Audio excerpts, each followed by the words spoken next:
नमस्कार प्यारे विद्यार्थियों, आप सभी विद्यार्थियों के लिए बहुत बड़ी खुशखबरी है। राजस्थान सरकार ने 9,617 पदों पर राजस्थान पुलिस में भर्ती निकाली है। तो जो विद्यार्थी सीईटी पास करके और इस भर्ती परीक्षा की बड़ी शिद्दत के साथ में इंतजार कर रहे थे, उन सभी विद्यार्थियों के लिए बहुत बड़ी खुशखबरी है। तो आशाएं और उम्मीदें हैं कि आपसे जो विद्यार्थी बेहतरीन तरीके से तैयारी कर रहे थे, उन सभी विद्यार्थियों का सपना अब हकीकत में बदलने वाला है। तो आप सभी विद्यार्थी बहुत बेहतरीन तरीके से इस पाठ्यक्रम के ऊपर तैयारी करें और राजस्थान गवर्नमेंट में पुलिस का पद जिसको लेने की बड़ी शिद्दत थी, चाहत थी, उन स्टूडेंटों के लिए बहुत बड़ी खुशखबरी आ चुकी है। तो ये परीक्षा में वही स्टूडेंट शामिल हो सकते हैं जिन्होंने सीईटी 10+2 सीईटी 10+2 का एग्जाम क्लियर करके रखा है। वो स्टूडेंट आगामी 28 अप्रैल से 17 मई तक ऑनलाइन आवेदन कर सकते हैं। हाँ, इसीलिए आप लोगों को बार बार ये जोर दे करके कह रहे थे कि आप सीईटी का फॉर्म अप्लाई करें और सीईटी का एग्जाम पास करके रख दें, चाहे वो भले 10+2 वाला हो या फिर ग्रेजुएशन वाला हो। स्टूडेंटों के लिए वर्तमान में राजस्थान गवर्नमेंट ने जो कॉमन एलिजिबिलिटी टेस्ट शुरू किया है, उसके बेस पे ही अधिकांश वैकेंसियां ली जा रही है। हालांकि 4th ग्रेड है, उसको उससे बाहर रखा गया है, लेकिन आगामी आने वाली लगभग 95% वैकेंसियां है वो अंडर सीईटी के अंदर ही आ रही है। तो 28 अप्रैल से 17 मई तक आप सभी विद्यार्थियों के लिए ऑनलाइन आवेदन इसमें रहेंगे। इसमें कांस्टेबल की जो वैकेंसी है टोटल लगभग 10,000 है और पिछले 10 सालों में सबसे बड़ी वैकेंसी आई है। 2013 में इतनी बड़ी वैकेंसियां थी 10 से 12,000 के बाद में, उसके बाद में इतनी बड़ी वैकेंसियां अब आई है। तो 9,617 पोस्टों पर राजस्थान गवर्नमेंट ने इसका नोटिफिकेशन जारी किया है। तो आप सभी विद्यार्थियों के लिए बहुत बड़ी खुशखबरी है और कंपटीशन एग्जाम की तैयारी करने वाले सभी विद्यार्थियों के लिए अब ये खुशखबरी है कि 2025 का साल, उसके बाद में 26, 27, 28, जब तक ये गवर्नमेंट रहेगी तब तक ये वैकेंसियों का दौर स्टार्ट हो चुका है, क्योंकि इस गवर्नमेंट को बने लगभग 1.5 साल हो गए हैं। तो अपने जो बचा हुआ 3.5 साल का टाइम टेन्योर है, उसमें ये बहुत सारी वैकेंसियां डिक्लेयर करेगी। अब इस कांस्टेबल भर्ती परीक्षा में क्या पाठ्यक्रम रहने वाला है और आपको किस अनुकूल तैयारी करनी है, किस तरीके से आपको तैयारी करनी है ताकि आप इस सीट के ऊपर एक स्थान सुनिश्चित कर सके। बाकी आप लोगों से मुझे बहुत अपेक्षाएं, बहुत उम्मीदें हैं कि आप बहुत अच्छा स्कोर इसमें करेंगे, जो स्टूडेंट शुरू से जुड़े हुए हैं और स्टार्टिंग से बड़े अच्छे से तैयारी कर रहे हैं। हालांकि इसमें 3 पार्ट है, पार्ट ए है, उसके बाद में पार्ट बी और पार्ट सी।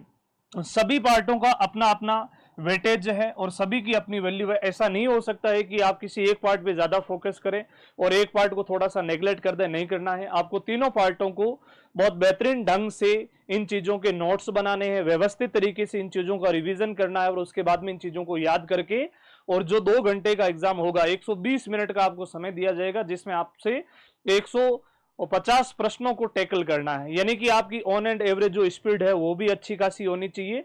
और उसके बाद में जब आप एग्जाम क्लियर कर लेते हैं तो फिर आपका फिजिकल टेस्ट लिया जाएगा।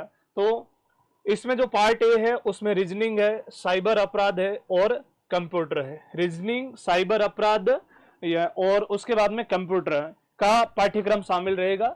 इसमें 80 प्रश्न है और आपसे जो 80 नंबर का या 80 मार्क्स का वेटेज है, यानी कि लगभग जो 50% रोल है वो रीजनिंग का, कंप्यूटर का और साइबर अपराध से है। ठीक है ना, इंटेलिजेंस एआई से संबंधित प्रश्न आपसे पूछे जाएंगे। उसके बाद में इंडिया जीके का और महिला एवं बाल अपराध और सामान्य विज्ञान, इसमें साइंस भी इंक्लूड है।